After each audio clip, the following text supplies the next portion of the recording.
Hola, muy buenas tardes. Es un gusto saludarles y darle la bienvenida a esta tutoría número 1 de la asignatura Lenguaje y Realidad Social que imparte la Cátedra de Lengua y Literatura y es parte de este segundo cuatrimestre. Mi nombre es Wendy Prado Rodríguez y estaré a cargo de esta sesión sincrónica, así como también de la revisión del entorno a la atención a los estudiantes tanto en el correo como en el foro de dudas y el chat.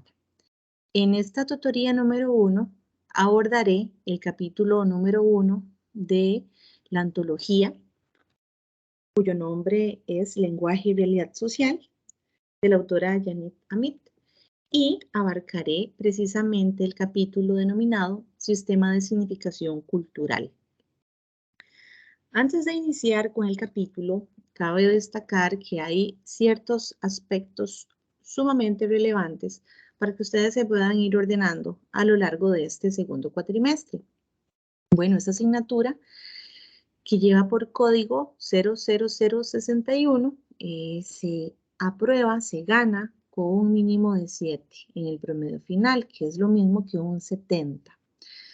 En este cuatrimestre ustedes van a tener 3 instrumentos de evaluación, cuyo proyecto número 1 tiene un valor de 3.5 y se evalúa el capítulo 1 de la unidad didáctica y de la antología.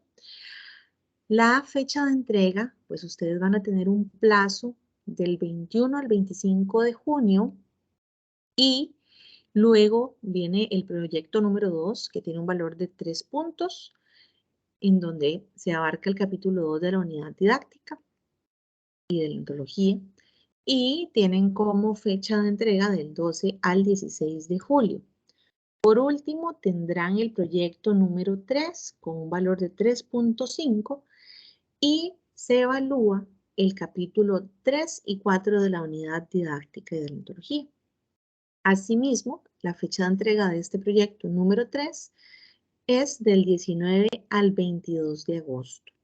Recordarles y hacerles énfasis en que esta asignatura no tiene reposición.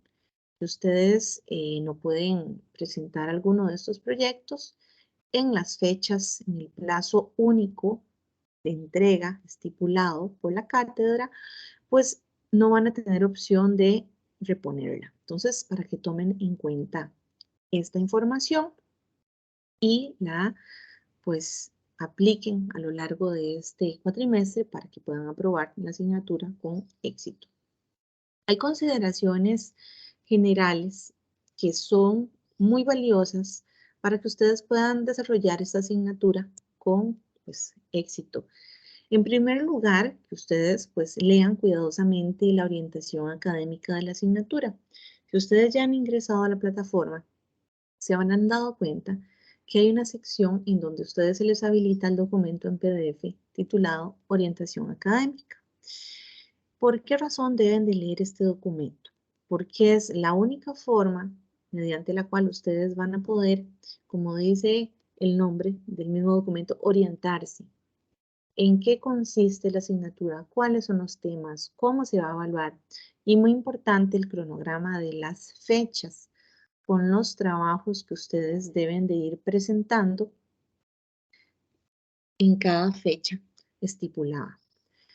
Segundo, para que ustedes puedan desarrollar esta asignatura, solamente van a utilizar la plataforma EstudiaU y es deber de cada estudiante verificar que puedan ingresar sin ningún inconveniente, que en caso de que se presente alguna de estas situaciones en las que ustedes no logran accesar, pues puedan comunicarse inmediatamente con el PAT. El número es 2234-3236 y la extensión es 4650. Igualmente, en el documento de la orientación académica, pues vienen unos anexos en donde ustedes se les van a brindar estas indicaciones para que puedan tener acceso a este apoyo y logren ingresar satisfactoriamente. Bueno, el tercer punto de cuidado es que revisen y lean todo el material didáctico, es decir, la unidad didáctica que ustedes tienen, que es esta antología de lenguaje y realidad social de la escritora Janet Amid, y pues el material didáctico que ustedes se les brinda en el entorno, que está también asignado pues en la orientación académica. Esto previo a la sesión sincrónica, ¿okay? Que ustedes pues deseen ingresar para que se vayan ubicando en todo lo que ustedes pues deben de realizar y también las herramientas para que puedan facilitar el proceso de aprendizaje. Como cuarto punto, es deber del estudiante ingresar al entorno de la asignatura, mínimo unas 4 veces por semana.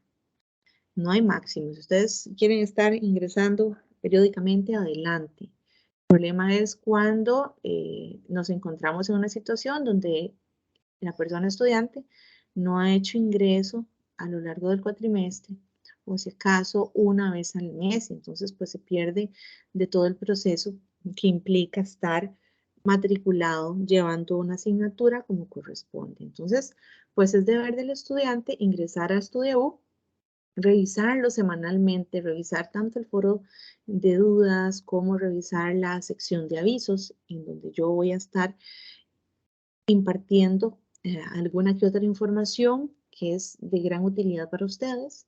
También tener la posibilidad de accesar al chat, que es un espacio interactivo de forma directa y sincrónica conmigo para pues aclarar dudas en cada proyecto que se vaya presentando. Luego, también necesitan revisar las pestañas que corresponden al instrumento de evaluación, que a ustedes pues se les solicitan las orientaciones. Entonces ustedes lo que van a hacer es realizar la descarga de ese instrumento en la fecha que dice el cronograma que se les va a habilitar en la plataforma para que ustedes puedan accesar y ver qué es lo que tienen que hacer como proyecto número 1 o 2 o 3. Lo descargan. Ustedes ahí lo que van a descargar es el machote con las instrucciones. Sigan las recomendaciones, sigan paso a paso lo que se les va indicando. Y de esta manera, pues ustedes van a ir respondiendo. Y también al realizar, pues esa entrega en la fecha que la cátedra ha asignado y según consta en el documento de la orientación académica. Como sexto punto, es vital que todo instrumento de evaluación que ustedes vayan a subir lo hagan donde corresponde, en la pestaña correspondiente. Si envían un trabajo al correo, pues este no se les va a evaluar porque están incumpliendo con las instrucciones de entrega. Y el formato es muy importante que sea en PDF y que ustedes identifiquen, es decir, que le pongan el nombre correspondiente a ese archivo con el nombre de ustedes y lleven un orden adecuado. Ya me ha pasado que me entregan trabajos que no son de la asignatura, precisamente porque no manejan un orden a la hora de realizar un trabajo, no le ponen el nombre correcto al documento, se pierden entre los archivos. Entonces, ante todo, mucho cuidado, verificar y garantizarse de que están entregando el documento correcto. También me ha pasado que estamos ya en sesión de entrega del proyecto 2 y me entregan el proyecto 1. Y hasta que hasta que se entrega la calificación, se dan cuenta que han perdido todos los puntos por haber subido el instrumento incorrecto. ¿Ok? Entonces, muy importante, tener cuidado con el fraude académico. ¿Y esto por qué? Porque si ustedes entregan un trabajo que ya ha sido verificado, en donde ustedes han copiado y pegado información que no ha sido pues avalado de ninguna forma por las instrucciones de la tarea y mucho menos en donde ustedes están tomando la información y la están colocando como si fuera creación propia, pues estamos ante a un proceso de fraude. Y esto acarrea pues medidas y penas en donde ustedes pues se ven limitados a cursar satisfactoriamente esta asignatura, incluso a perderla y pues entrar en un proceso a nivel pues universitario en donde pues esto se castiga, ¿verdad? Entonces recuerden que el fraude académico, también conocido como plagio, consiste en insertar un material que es ajeno y que se presenta como propio, incluso una transcripción literal de textos, en donde se copia y se pega información de internet, de libros, de revistas, en fin, en estos instrumentos de evaluación que ustedes pues van a integrar. Ahora, si ustedes incurrieran en un fraude académico, pues por supuesto se van a ver muy afectados, puesto que implica la invalidez del instrumento y también de sanciones académicas. Ahora bien, si ustedes tienen alguna duda o consulta, es muy importante que revisen esta información, que la tengan a mano. Es decir, que ustedes puedan anotar sus dudas, pero que por favor me incluyan la siguiente información: su nombre completo, su número de cédula, a cuál centro universitario pertenecen, el número de grupo, el número de entorno, el nombre de la persona docente, el nombre de la asignatura, el código de la asignatura y la fecha en la cual ustedes están haciendo esta duda o consulta. Ven ustedes que si carece de alguno de estos datos, pues no se contestará. Hasta el momento se han contestado, porque ustedes todavía no conocían esta información. Pero sí, por favor, apliquen estas normas de etiqueta para que ustedes puedan tener un seguimiento de parte de mi persona, pues más efectivo. Si ustedes me colocan una duda, no sé ni quién es, no tengo acceso, pues a darle un seguimiento a la persona.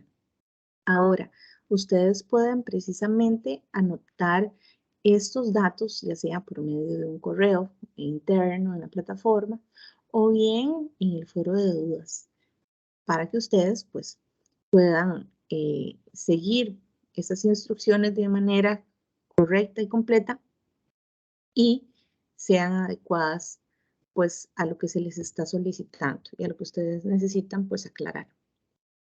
Muy importante, la encargada de la cátedra se llama doña Ana Cristina Flores y ella no es la encargada de atender ni el chat, ni el foro de dudas, ni los correos internos que ustedes pues envíen a la plataforma. Tampoco deben de mandarle copia de los mensajes que me envían a mí a ella. Ella únicamente va a responder consultas que sean académicas, por ejemplo, un resultado de apelaciones en subsidio, o bien la omisión o el registro equivocado de notas que ustedes tengan en el historial académico. Nada más. ¿De acuerdo? Entonces, para que lo contemplen, porque de pronto a doña Ana Cristina le llegan un montón de correos, se le satura pues el correo y ella de todas formas no atiende estas dudas. La persona inmediata que está para atenderles en lo que ustedes necesiten es mi persona. Y yo con mucho gusto voy a estar ahí pues para darles el apoyo que ustedes requieren. Muy importante. Y con respecto a lo que es el aviso sobre las redes sociales, es de vital importancia que ustedes consideren y tengan en cuenta que nosotros como Cátedra de Lengua y Literatura, pues nosotros no avalamos de ninguna manera el uso de redes sociales, la creación de grupos de WhatsApp o de otras redes por parte de ustedes como estudiantes, porque estos no son medios oficiales y se ha dado para que pues se produzcan desinformación, para que se produzcan pues procesos de fraude académico en donde se comparten respuestas, se comparten trabajos. Lamentablemente los únicos perjudicados van a ser pues ustedes los estudiantes que sin darse cuenta pues están viéndose sumamente afectados por ese tipo de grupos de WhatsApp en donde pareciera que pues se agiliza la información, pero más bien se cae pues en faltas y faltas graves que los terminan ustedes perjudicando y gravemente, incluso con la pérdida de la asignatura. Pero cuando se les revisan los instrumentos, nosotros los autores nos damos cuenta que hay pues respuestas que son iguales, en donde hay procesos pues de fraude académico y termina pues en un resultado bastante negativo y desfavorable para ustedes. Entonces, pues por esa razón les decimos que estas redes sociales, ya sea WhatsApp, Facebook, entre otras, no son un medio de comunicación que nosotros como cátedra avalamos. Y pues estaremos muy atentos para que esto pues se mantenga y se pueda ir cumpliendo por parte de ustedes. Y si ustedes tuvieran alguna consulta a la asignatura, ¿verdad? Deben dirigirse pues a mi persona como tutora encargada. Aprovechen que yo estoy para atenderles a ustedes cualquier duda que tengan, ya sea al foro o al correo o incluso en el chat. ¿Ok? Ahora, y muy importante, la encargada de la cátedra no es tutora. Y así que ella pues solo va a atender consultas académicas, como les indiqué anteriormente. Pero esto me gusta hacer énfasis para que no incurran en malos entendidos. Ahora, no existen apelaciones, no van a haber apelaciones de trabajos que no sean revisados. Si por X, Y, Z razón no lograron entregar alguno, no hay manera que se apele algo que ustedes no han entregado. Luego, seguir el debido proceso. Es decir, ustedes pues ya cuando tengan que hacer, en caso que tengan que hacer alguna apelación, pues descargan el formulario, llenan, lo suben en la sección de apelaciones que se les habilita. Y por supuesto, no van a haber videoconferencias en vivo. Estas van a ser pregrabadas y se van a ir subiendo en las fechas que indica el cronograma. Muy importante, el periodo de calificación tiene un aproximado de 15 días, en donde 15 días después de haber entregado, de haberse cerrado la fecha de entrega de los proyectos, pues ustedes van a poder revisar la entrega de sus resultados, la calificación, cuánto obtuvieron. Esto es una información que va a ser de gran utilidad para quienes llevan la asignatura conmigo y es precisamente que yo atiendo el foro y los correos de los lunes, los miércoles y los viernes de 4 de la tarde a 6 de la tarde. En estas 2 horas, pues yo ingreso y atiendo todas las dudas que ustedes pues tengan. Recordarles que la atención es asincrónica, es decir, que si ustedes me escriben un domingo, pues hasta lunes de 4 a 6 voy a estarles atendiendo la duda. Si me escriben un lunes a las 7 de la noche, pues estaré respondiendo su duda hasta el miércoles de 4 a 6 y así sucesivamente, porque este es el espacio destinado para poderles responder como ustedes necesitan. Luego, la cátedra ofrece un servicio de atención del chat y esto se brinda únicamente los días que son de entrega de los instrumentos.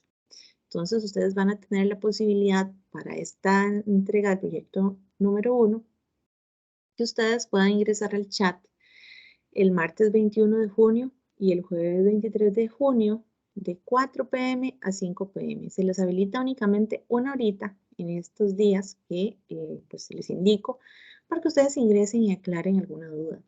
El espacio del chat no es para que yo les explique en qué consiste el proyecto, es para que ustedes lleguen con las dudas puntuales. Tampoco es para que yo les diga en qué página y dónde está la materia que corresponde a la respuesta número 1 del proyecto. ¿Ok? Es simplemente para aclarar alguna duda, no para que yo les brinde información ni para que les explique desde cero el proyecto. Para eso ustedes tienen pues un machote en donde viene muy claro y específico qué es lo que deben de realizar. Luego, para el proyecto número 2 también se les va a habilitar pues un chat y va a ser el martes 12 de julio y jueves 14 de julio de 4 p.m. a 5 p.m. Luego tenemos un chat, un último chat para el proyecto 3 y esto se les va a habilitar el viernes 19 de agosto y el lunes 22 de agosto de 4 p.m. a 5 p.m. Luego vamos a tener 4 tutorías que son pues sincrónicas. Aquí por favor corregir pues tomar en cuenta que el horario es de 2 a 4 de la tarde, ¿ok? Eso fue un dedazo. Y entonces la tutoría número 1, que es el día de hoy, sábado 18 de junio, de 2 a 4 de la tarde. Igual la tutoría 2, que va a ser el sábado 9 de julio, de 2 a 4 de la tarde. Y la tutoría 3 que va a ser el 30 de julio de 2 a 4 de la tarde. Por último, va a haber una cuarta tutoría sincrónica el sábado 13 de agosto de 2 a 4 de la tarde, para que lo tomen en cuenta. Y por favor, omitir esta información que viene acá de 7 a 9 de la noche, pues es un error. Entonces, igual a ustedes se les habilita en la plataforma los enlaces para que puedan ingresar como corresponde. Y de ahí ustedes elijan a cuál de todas las tutorías que brinda la cátedra, a cuál de todas las que brindamos pues nosotros los tutores, ustedes deciden hacer ingreso. Pues muy bien, en esta tutoría número 1 abordamos el capítulo 1 que se llama Sistema de Significación Cultural. Los objetivos generales de este capítulo son que mediante la lectura y el análisis de este primer capítulo, ustedes sean capaces de explicar cuáles son esas relaciones que existen entre el lenguaje, es decir, entre también el sistema de significación cultural y también de cognición. ¿Cuál puede ser ese efecto sobre la experiencia subjetiva, es decir, sobre la realidad que se percibe y también de la comprensión de esta? También ustedes van a poder pues, cuestionar qué es eso del realismo ingenuo y también orientarse hacia una postura pues, alternativa que tiene que ver con un realismo crítico. Ante todo, tomar en cuenta que hay conceptos pues, muy importantes bajo los cuales ustedes van a girar en torno a este tema. Entonces, palabras como arbitrario, código, contexto social, cultura, discurso, funciones del lenguaje, imagen, lenguaje, lengua, percepción, realismo social, realismo crítico, van a ser claves para que ustedes comprendan lo que trae este capítulo, para que ustedes puedan estudiarlo, analizarlo y de ahí tomar un fundamento, tomar argumentos para responder los proyectos que sea que se les vaya a brindar. Pues bien, cuando hablamos de un sistema de significación cultural, que es lo que abarca este capítulo número 1, lo primero que hay que hacer es pensar, observar el entorno inmediato que nos rodea e ir descubriendo poco a poco que todo aquello que está a nuestro alrededor posee un grado de significado. Piénsese en una casa o piénsese en la palabra hogar, que es lo que hace que este concepto sea lo que es. Y así sucesivamente podremos ir nombrando objetos que están a nuestro alcance e ir formulando significados. Y nos daremos cuenta que esto es sumamente subjetivo en cuanto a lo que implica para una persona y para otro la representación de un objeto en su vida, en su realidad. Entonces, si nos detuviéramos a observar pues un momento, ahí nos vamos a dar cuenta que todo aquello que nos rodea, más allá de la materialidad que tiene el objeto, pues nos va a brindar un sinfín de significados.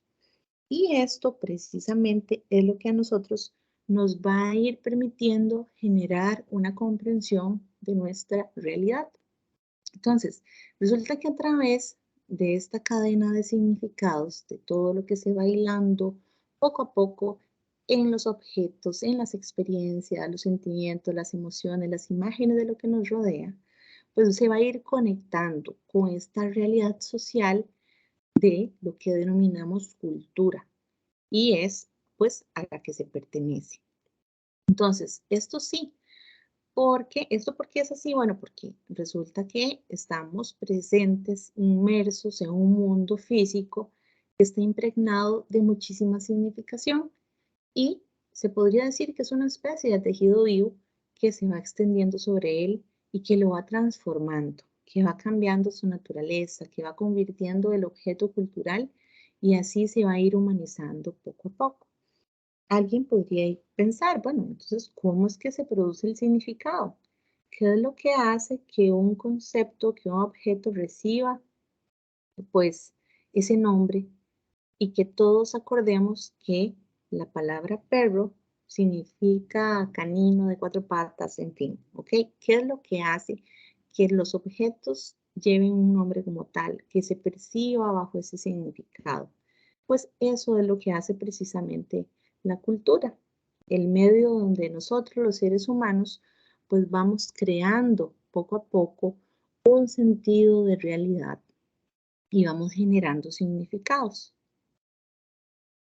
Ahora, el lenguaje es muy importante en este primer capítulo, que tiene un papel protagónico, precisamente porque es el sistema a partir del cual la cultura va a ir recreando, va a ir reproduciendo una visión particular del mundo que precisamente se está manifestando a través de múltiples acciones comunicativas que están provistas de significado, que están organizadas socialmente, están pues en apariencia como si fuera única, pero de ahí vamos a ir viendo que es donde transcurre la vida cotidiana.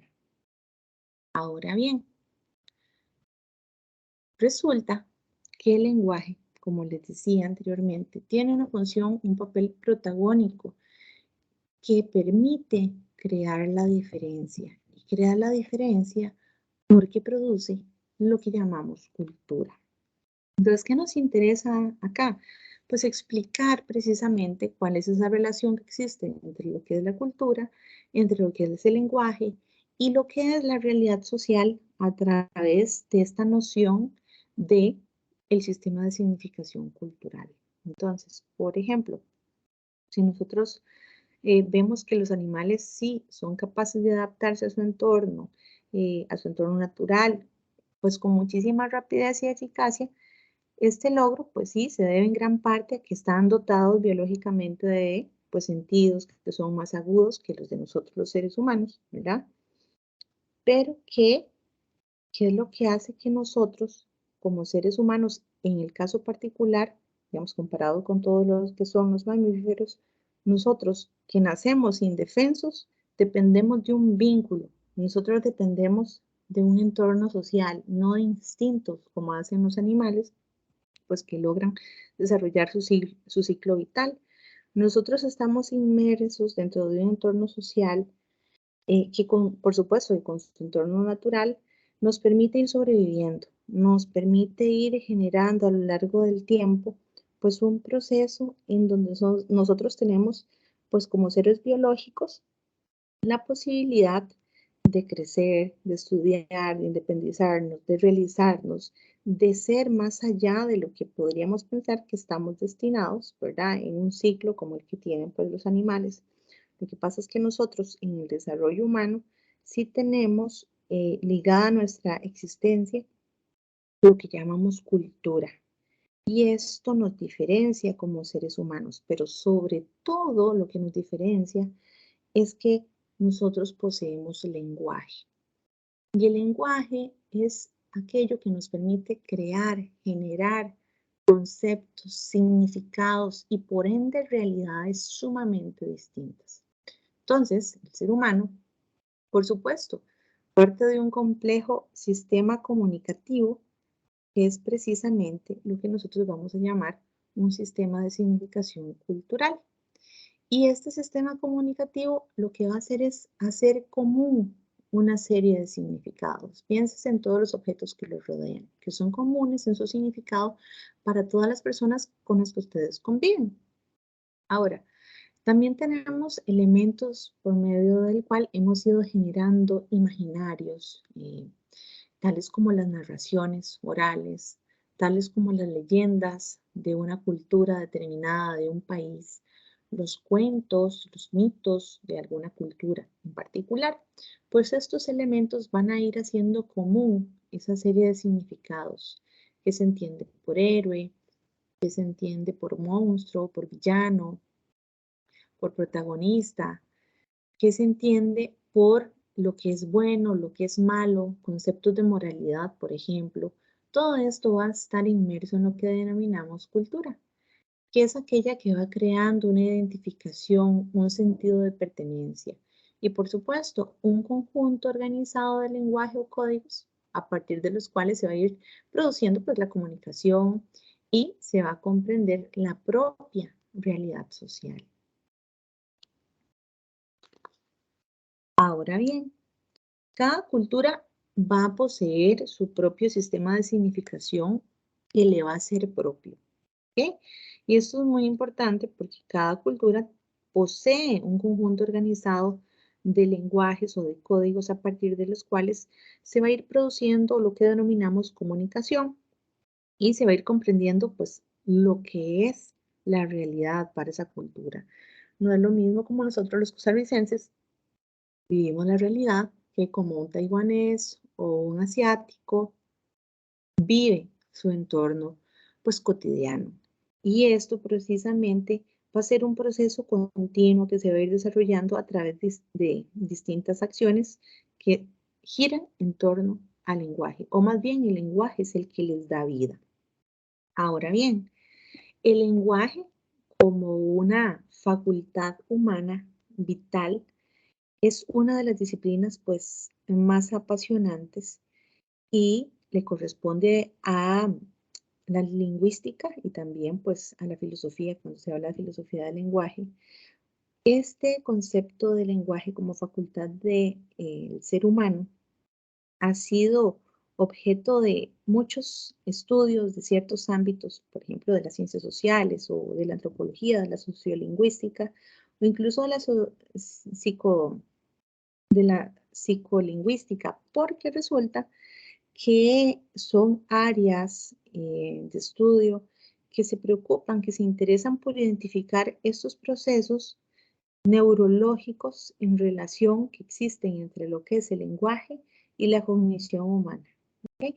Y pues por supuesto, esto es parte, apenas pues un ejemplo de lo rico que es este tema. No se basa únicamente en ubicarnos en conceptos pues básicos de lo que implica el lenguaje y la comunicación, sino que va más allá, porque el lenguaje precisamente crea realidad, crea mundos, crea imaginarios, crea formas de sentir, formas de pensar, formas de vivir.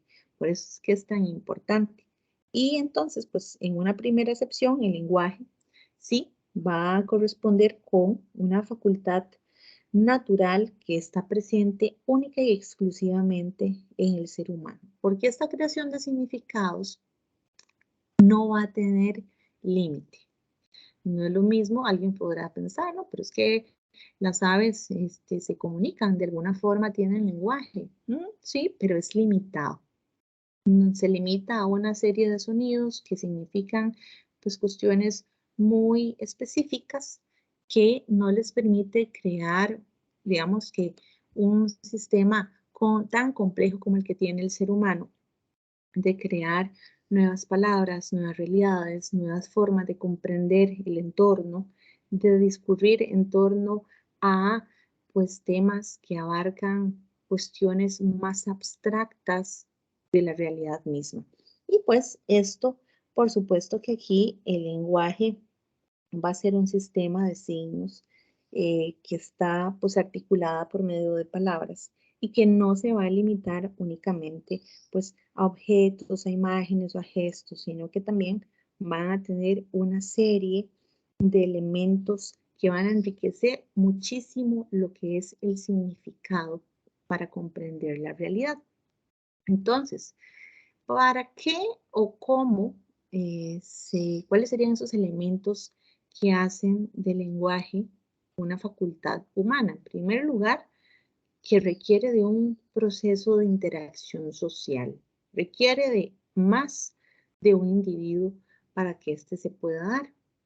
Va a abarcar procesos fisiológicos, psicológicos y antropológicos, y esto precisamente por el desarrollo cognitivo que tiene el ser humano desde que es un bebé hasta que adquiere su proceso de maduración pleno y pues va a alcanzar distintas etapas por medio de ese desarrollo, de ese proceso de transformación, no solamente físico, sino también mental.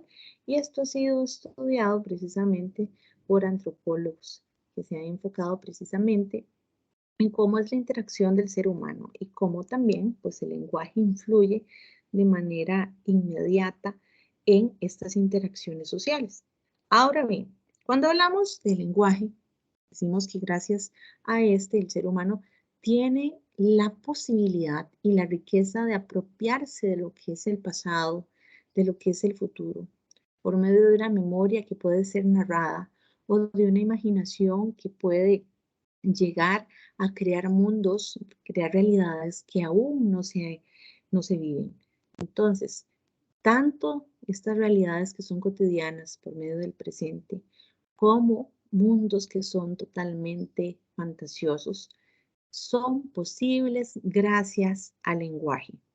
Y este, como un sistema organizado de signos, va a ser siempre un producto cultural que ha sido originado gracias a múltiples convenciones sociales.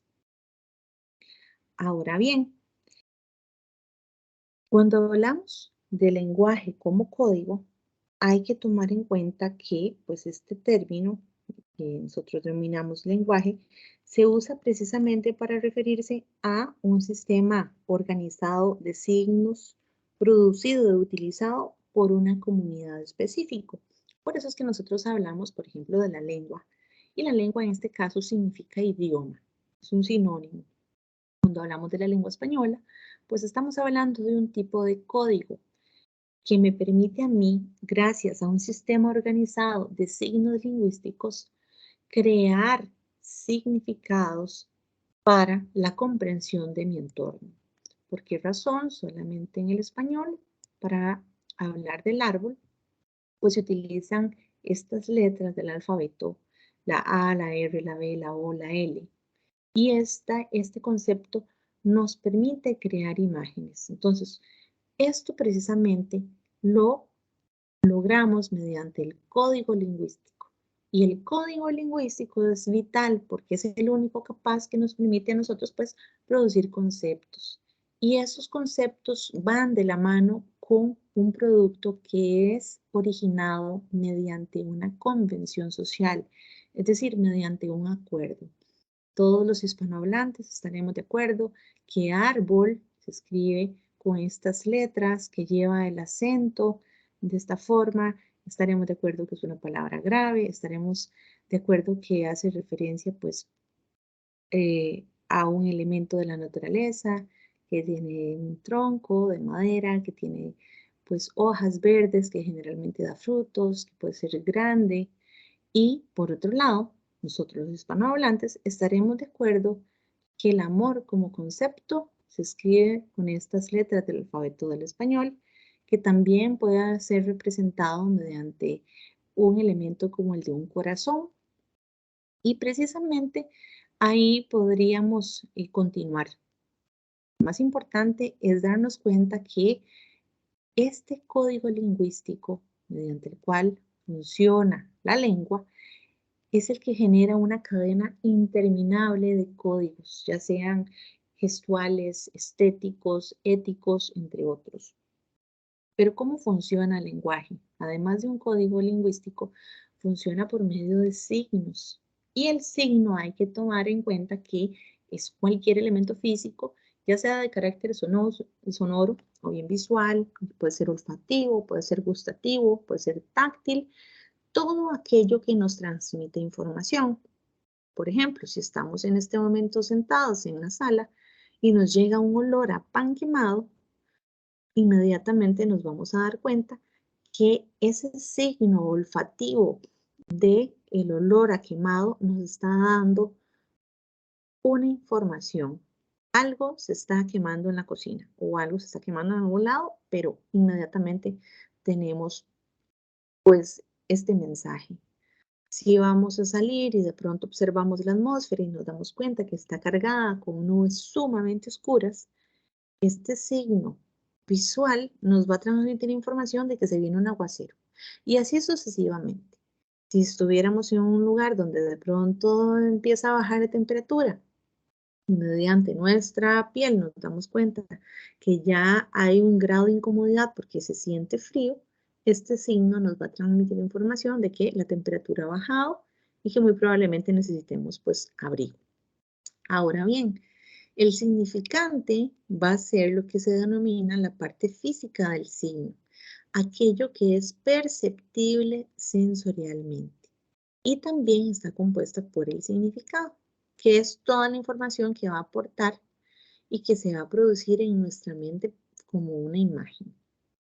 Entonces, aclarando un poquito más esto, nos daremos cuenta que si nosotros vamos a comunicarnos, el proceso no es fortuito, ni tampoco es lógico en sí mismo. Tiene una serie de elementos como el signo, el significante y el significado, mediante el cual ese código lingüístico nos permite producir conceptos gracias a la lengua, gracias a ese idioma. ¿Ok? Todo va enlazado.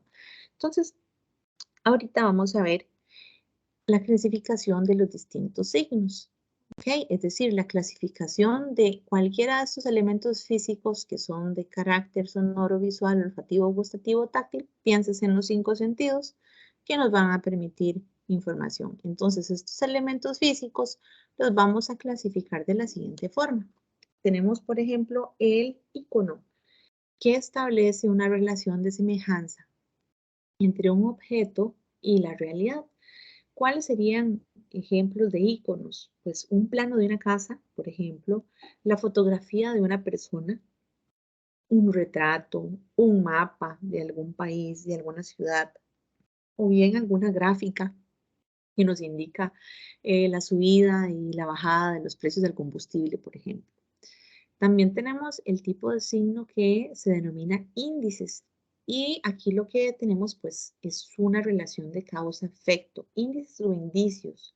Entonces era lo que les decía anteriormente, por ejemplo, las nubes oscuras, si alguien tiene fiebre, ¿de qué sería indicio? Pues indicio de que se va a enfermar, de que pues algún resfriado, alguna infección. Si vemos una nube oscura, ¿de qué es indicio? De que viene una gran tormenta. Si vemos una mancha de humedad en el cielo raso, en la pared, esto va a ser un indicio de que pues hay mucha humedad y que hay que hacer algo al respecto porque si no se va a podrir pues el material con el que esté, no sé, construida la casa. Si tenemos un olor a quemado, esto va a ser un indicio de que algo, pues precisamente se ha extendido, ha pasado el fuego y pues se ha quemado. Entonces, todo, absolutamente todo me va a brindar a mí información, me va a transmitir a mí mensajes, tanto iconos como índices o indicios. Y también tenemos otro tipo de signo que son los simbólicos. Y aquí más que nunca tenemos lo que denominamos una relación arbitraria. Es decir, no es una relación que por lógica podríamos generar la comprensión del significado. Es decir, por ejemplo, nada más arbitrario que un billete o que la imagen de la paloma de la paz. Nada más arbitrario que un himno, que una bandera, que los colores de una bandera que tiene un país. Nada más arbitrario que pues los símbolos, por ejemplo, de la Cruz Roja o de los Juegos Olímpicos, que hace que cada cosa represente eso bajo lo cual nosotros como seres humanos hemos llegado al acuerdo de que signifique eso. Pero que en un sentido directo, no, si alguien nunca ha estado familiarizado pues con esta imagen, por ejemplo, con un billete de 20,000, pues no va a saber realmente cuál es el valor de ese billete, para qué alcanza, para qué sirve, cuál es su verdadero valor. Esto es algo que nosotros como seres humanos hemos llegado al acuerdo, es decir, a una convención social, de que aporten un significado determinado. Y bueno, continuando con esta clasificación de los signos, nosotros siempre vamos a encontrar que un signo, como un elemento físico, ¿verdad? Va sí o sí a ser un elemento que va intercambiándose o sustituyéndose con algo.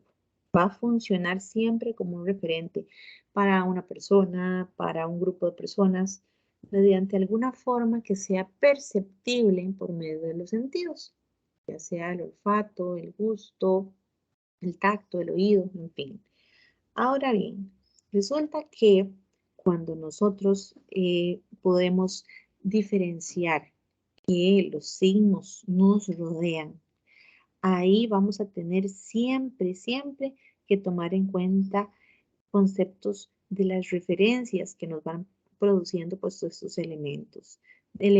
Por ejemplo, en un icono siempre vamos a tener un elemento de referencialidad, es decir, de algo que nos llega directamente por medio de los sentidos, nos envía una información directa de que otra cosa es lo que está sucediendo. En un índice o un indicio, pues tenemos una relación de causalidad y cuando hablamos de símbolos, pues una relación 100% arbitraria. Y entonces, conceptos como referente, causalidad y significación arbitraria son parte de todo lo que conlleva el código lingüístico. Ahora bien, cuando nosotros hablamos del signo lingüístico, que es uno de los elementos pues más estudiados y pues que más se ha teorizado, nos va a llevar directamente a lo que es pues la palabra en sí misma, la palabra como un signo porque está siempre en lugar de las cosas que se nombran. Entonces resulta que solo a través del signo, es decir, solo a través de las palabras, todo lo que sean cosas, objetos, se van a poder hacer comunicables. Sin la palabra, nosotros no podríamos realmente generar significados, generar conceptos, generar imágenes. Sin la palabra, pues las cosas serían muy difíciles de plasmar en nuestra realidad. Ahora bien, como les decía, solo a través del signo, las cosas, ya sean las ideas o los sentimientos, se pueden hacer comunicables. Por eso es que es tan importante. Entonces, por ejemplo, al hablar o al escribir, nosotros sí, definitivamente vamos a hacer un proceso, pues, de sustitución. ¿De qué? De aquello que se dice mediante alguna forma de decirlo, por así. Entonces, por ejemplo, si nosotros quisiéramos decir o comunicar algún sentimiento sin palabras, a través de otros signos no verbales, por ejemplo, gestos, música, objetos, claro, claro que sí se podría. Pero resulta que abarcando lo que es el lenguaje, nosotros aquí por medio de la palabra podemos extendernos muchísimo más. Ahora bien, cuando nosotros estamos viendo esos elementos que conforman el signo, nos vamos a dar cuenta que el signo, aquí ya no estamos hablando de la clasificación de icono, índice o símbolo, ahora estamos hablando de cuál es el componente del signo. Nos vamos a dar cuenta que está conformado por el significante y el significado. ¿A qué nos referimos en este caso? Pues con el significante, con todos aquellos elementos que conforman pues ese término. Por ejemplo, una P, una E, una R, una R y una O. Inmediatamente la vamos a identificar gracias al código lingüístico que podemos descifrar porque somos hablantes del español con el término perro. Inmediatamente podemos tener la imagen de este animal o de cualquier otro que es un ser canino, pero cuyo significado va a ser mamífero doméstico de la familia de los cánidos, por ejemplo. Lo mismo sucede con el significante flor. Nos puede generar una imagen, que es lo mismo que el significado, sobre este conjunto de letras de la F, la L, la O y la R, que en conjunto dan la palabra flor. Y este sonido, este concepto, inmediatamente nos traslada a nosotros una imagen determinada. Ahora, ¿qué pasa cuando nosotros estamos en un proceso de comunicación en donde se nos van a presentar pues palabras cuyo significado no comprendemos? Se nos presentan significantes cuyo significado no tenemos idea. Precisamente quedamos anulados en el proceso de recibir y de generar una imagen tal que nos permita la comprensión pues, de ese término o de ese concepto del cual se está hablando. Por eso es tan importante comprender el significado que nos remiten las palabras. Y recordarles, el signo va a estar conformado por un significante y un significado, cuya relación es 100% arbitraria.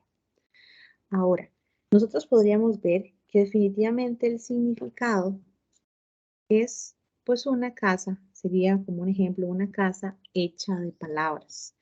¿Por qué razón? Bueno, porque nosotros podríamos pensar en pues alguna imagen. Si nosotros fusionamos, juntamos estas letras, la consonante C con la vocal A, la consonante S con la vocal A, formamos la palabra casa. Podríamos pensar en un significado, es decir, en una primera imagen mental que está definido por la comunidad cultural a la que nosotros pertenecemos. Por ejemplo, en Costa Rica, si pensamos en una casa tradicional, la de nuestros ancestros, la de nuestros abuelos, podríamos pensar precisamente en esta casa pintada de cal, con azul, con un techo de tejas, con un trapiche al fondo, con su carreta, con su puñito de leña.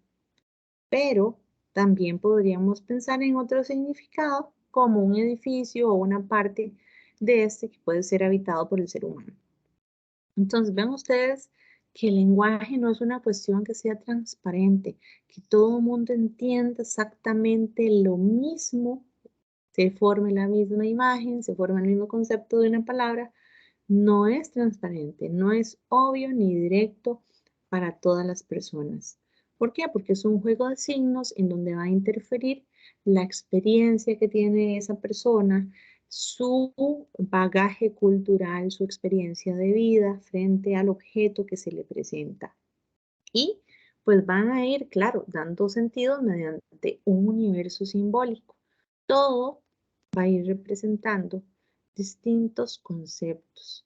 Por eso es que decimos que la realidad se va construyendo poco a poco. Ahora bien, el significado aquí, si nosotros pensamos en la casa, siempre va a ser, sería el contenido correspondiente a lo que pues, nos presenta el signo. Y aquí el significante sería la forma, sería la palabra mediante la cual se va a representar este concepto. Dicho esto, hay que tomar en cuenta que significante y significado son las dos caras de una misma moneda. La moneda que es el signo. Entonces el significante va a ser siempre cualquier forma material, cualquier forma que sea perceptible por medio de los sentidos y que pueda asociarse de forma convencional con algún significado. Y el significado va a ser la parte inmaterial, es decir, la parte conceptual, la parte abstracta del signo, que va a corresponder a la imagen mental que pues nos llegue a nosotros o esa idea que se va produciendo en nuestra mente y que va a tener una correspondencia con el significante que ha sido percibido. Ahora bien, cuando nosotros hablamos de lenguaje y hablamos, por ejemplo, de que un tipo, una clasificación del signo son los símbolos, nos daremos cuenta que el símbolo, en primer lugar, va a estar asociado con una convención social.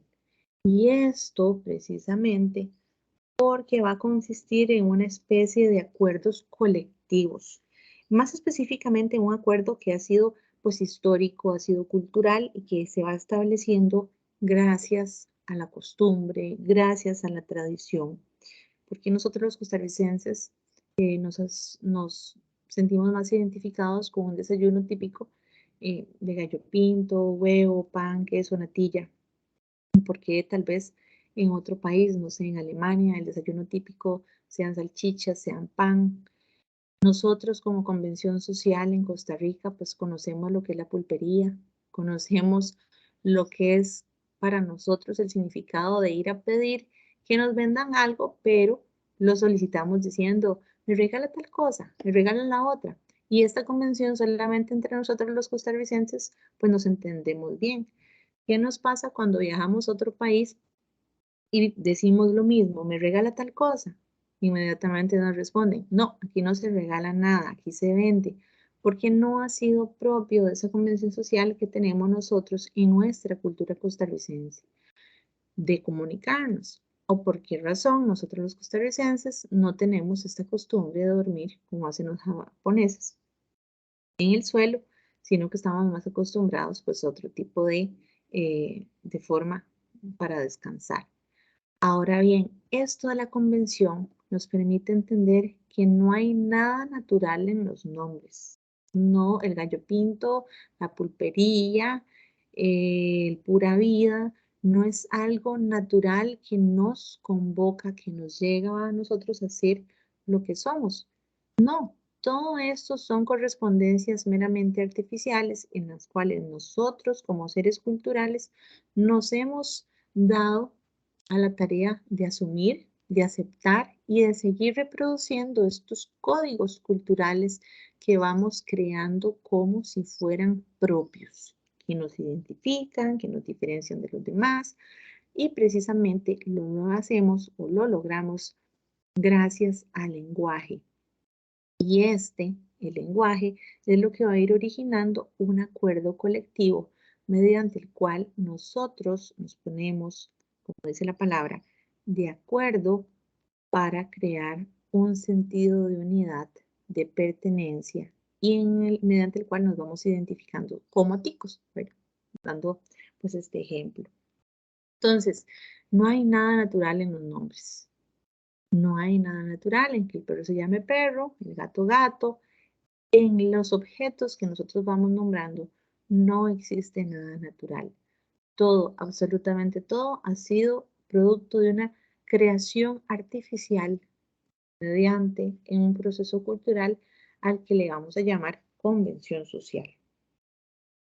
Y podríamos pensar, por ejemplo, en el origen cultural del nombre propio. Asimismo, nos podríamos preguntar, ¿cuál es el origen de su nombre?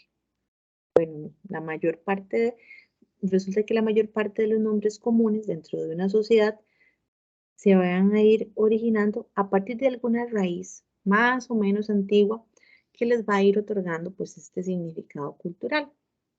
Yo no sé si ustedes sabían, pero por ejemplo, el nombre Sofía viene del griego y significa sabiduría. Así pues, aquellos nombres como Francisco, Franco, se podrán reconocer con un origen de la lengua germánica, que significa libre, lo cual a la vez explica el uso pues, de denominaciones tales como zona franca o paso franco. Hay otros nombres, otros nombres pues van a tener un significado más obvio, ¿verdad? Como el caso del nombre de alguien que se llame Socorro, pues es el mismo signo que se utiliza en el idioma español para pedir ayuda. Y esto, pues en consecuencia, quien sea que lleve el nombre quizás se enfrente a esa expectativa o ese compromiso de actuar como alguien que va a estar dispuesto a dar siempre ayuda. Y se usa pues también otras palabras comunes, por ejemplo, el nombre paz, el nombre ángel, el nombre gloria. Resulta que muchos nombres también están asociados con un pasado que no es lingüístico, sino más bien histórico. Es decir, que hay nombres que están marcados por la historia porque fueron llevados por alguna persona que se convirtió pues, en un personaje histórico. Tal es el caso de Augusto, que es el origen del nombre Agustín, o de César o de Julio César, que son nombres que nos van a remontar nosotros a lo que era la antigua Roma y a sus emperadores pues principales. Entonces también está el caso de Alejandro, por ejemplo, en recuerdo de aquella figura emblemática que en el siglo IV a.C. Pues fue rey de Macedonia, conquistó, creó un gran imperio y por el cual se le designó Alejandro el Grande o Alejandro Magno. Entonces, bueno, nosotros podríamos aprovechar para mencionar una infinidad de nombres, una infinidad de significados, cuyo origen puede ser histórico o no, puede ser un origen mítico, en fin. Todo esto mediante un sistema de arbitrariedad del significado y, por supuesto, de una convención social. Ahora, alguien podría decir o preguntarse, ¿las cosas pueden llamarse de otra manera? Bueno, ¿qué es lo que hace que en cada sociedad, este felino reciba un nombre diferente, desde su pronunciación hasta su escritura, pero que en su significado puede que esté relacionado en sí. Ahora, ¿las cosas pueden llamarse de otra manera? No, precisamente porque si ocurriera algo así y cada quien decidiera llamarle al gato de una manera diferente y no por nombre, sino por concepto, se estaría rompiendo con el acuerdo colectivo de llamar a este felino gato.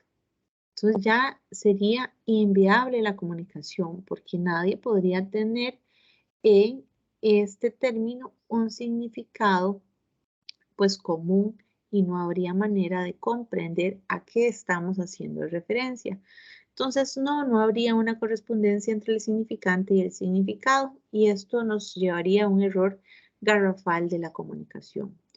Recuerden ustedes que lo que nosotros creemos que es naturalmente cultural va a ser arbitrario y que los signos se van a basar siempre en una convención social, en un acuerdo colectivo de cada uno de nosotros que estamos inmersos en una sociedad y decidimos decir, pensar y aceptar que el gato se escribe gato, suena gato y se ve como tal.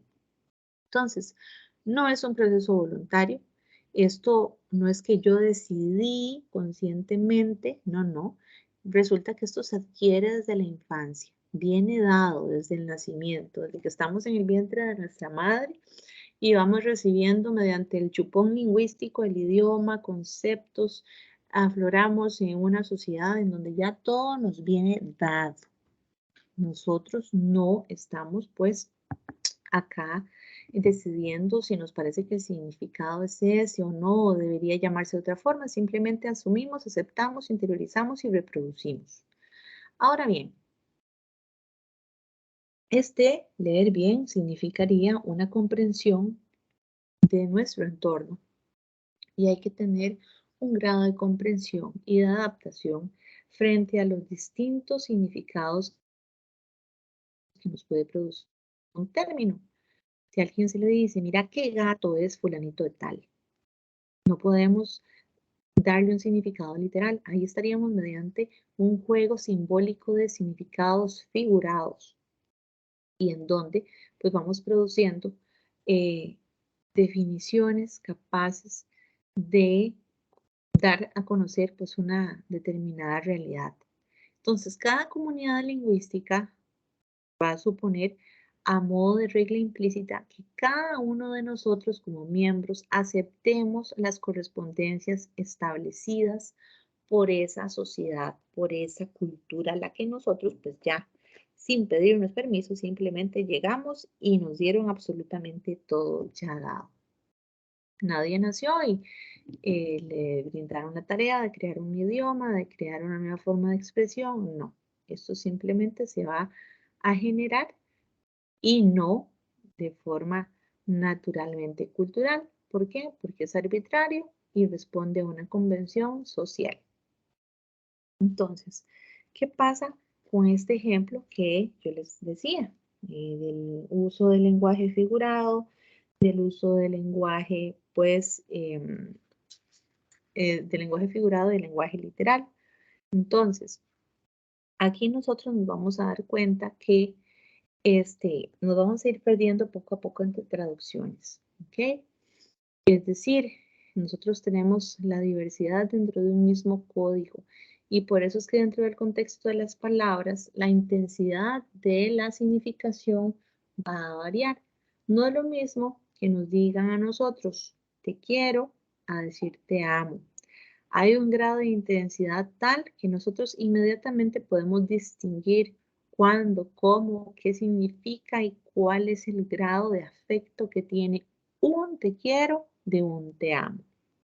Ahora bien, ese trabajo de traducir se ve limitado por el significado literal, porque el significado literal es aquel en el cual nosotros pues, podemos encontrarlo directamente en una acepción de un diccionario y nos indica de forma directa aquello que significa pues un término, un concepto pero no va más allá de los juegos de significado que podemos hacer nosotros los seres humanos, ¿ok? Como el famoso ahorita. ¿Qué significa ese ahorita para nosotros los ticos? Ya lo hago. ¿Cuándo? Ahorita. Ese ahorita puede ser dentro de un minuto, puede ser ahora más tarde en la tarde o puede ser ahorita dentro de un mes. Entonces ese ahorita, pues ustedes van a ver que definitivamente va a ser un juego de traducción que para quien no maneja la convención, ese acuerdo colectivo de la lengua del español ubicados en el contexto costarricense, va a ser muy difícil encontrar un sentido pues directo, un significado literal.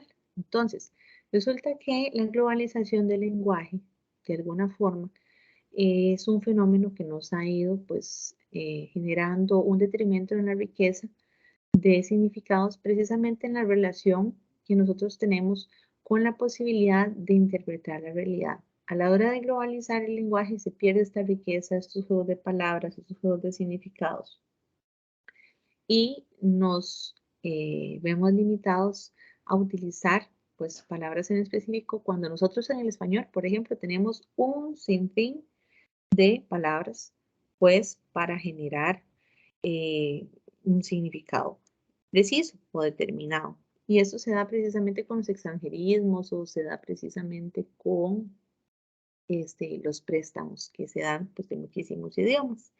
Entonces, cuando nosotros hablamos de lenguaje, tenemos que tomar en cuenta que los lenguajes que hablamos cada día tienen una gran variedad. Por ejemplo, nosotros vamos a encontrarnos con el código vial. Y este código vial, pues a nosotros nos va a ir permitiendo de alguna manera comprender que, por ejemplo, cuando nosotros vamos por la calle de alguna ciudad, nos vamos a encontrar peatones, nos vamos a encontrar vehículos, entonces nos va a ir brindando pues señales, cómo es que se organiza el modo, la forma de comprender nuestro transitar por medio de la carretera. Okay, ya me voy a enfocar un poquito más en eso. ¿Qué otros lenguajes hablamos cada día? Además de los códigos viales, nosotros podemos vernos inmersos en el lenguaje que es no verbal, los espacios, las apariencias, los gestos. Podemos ver también que utilizamos el lenguaje de los objetos. ¿Por qué? Porque todo comunica y ya casi lo vamos a ver. También los lenguajes de la vida cotidiana y pues el color como lenguaje también. Ahora bien, cuando hablamos del código vial, aquí definitivamente nos vamos a encontrar con una serie de señales de tránsito que son pues bastante variadas, desde un alto, por ejemplo, que pues va a obligar a quien transita por la carretera pues a detenerse en una intersección, seguir las indicaciones de velocidad máxima, velocidad mínima. Tendremos un código escrito mediante el manual del conductor, que es donde nos vamos a dar cuenta qué es lo que se debe de seguir cuando nosotros tomamos un volante o bien vamos caminando o vamos montados en una bicicleta. En fin, ¿qué hace que en el semáforo el rojo signifique alto, el amarillo precaución, el verde continúe? Entonces, ese es uno de nuestros lenguajes con los cuales nosotros pues transitamos en nuestra realidad y nuestra vida cotidiana y nos permite pues comprender cómo debemos comportarnos, cómo debemos transitar y qué debemos de respetar. Otro tipo de lenguaje es el lenguaje no verbal. Pero el lenguaje no verbal lo podemos encontrar ya sea mediante espacios, es decir, distintos lugares que nos van a comunicar que estamos frente a un momento en un lugar determinado cuyos códigos debemos de respetar. También tenemos el mundo del lenguaje no verbal mediante las apariencias y tenemos el lenguaje no verbal mediante los gestos. Entonces, ¿cómo podemos saber sin que medien las palabras si una persona está triste o feliz? Y si una persona está aburrida o está sorprendida. Bueno, ¿Por qué, por ejemplo, cuando alguien levanta su brazo y lo mueve de un lado a otro, nosotros interpretamos de forma inmediata que está saludando o pues, está despidiéndose? ¿Y qué significado tiene que alguien pues, nos guiñe el ojo? ¿Cuál sería más bien la distancia adecuada que nosotros deberíamos de tener o mantener cuando conversamos con una persona que pues no es tan conocida? Entonces, todos estos códigos nosotros los vamos a ir relacionando con distintos entornos que son propios del lenguaje no verbal. Entonces, todas esas posibilidades comunicativas de este lenguaje pues van a ser muy amplias. Al igual que los idiomas, va a ir variando de una comunidad a otra. Por eso nuestra forma de saludar ahora, después de pasar por la pandemia, la forma de saludar de los esquimales o de los asiáticos va a variar, ¿ok?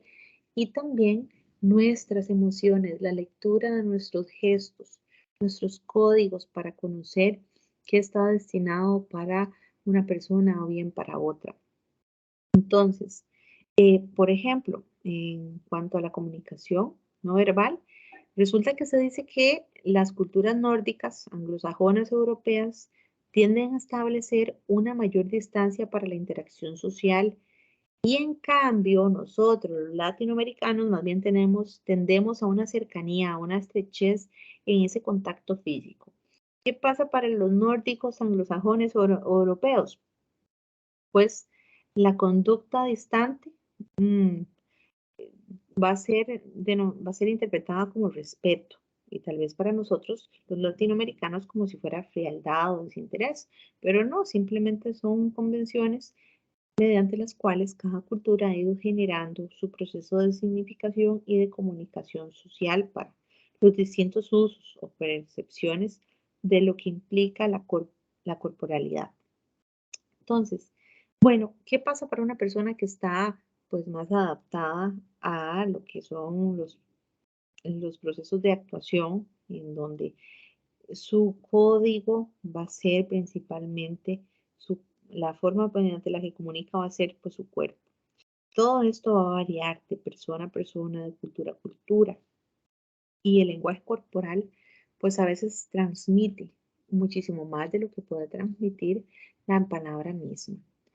Entonces, aquí esto nos va a permitir a nosotros pues ir conociendo que todo comunica, todo transmite algo, así alguien pues no hable con solamente con solamente leerle su mirada, su posición corporal, ¿verdad?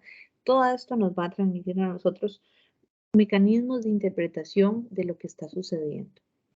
Ahora, resulta que además del código vial, además del lenguaje no verbal, también tenemos los objetos. Estos van a transmitir información.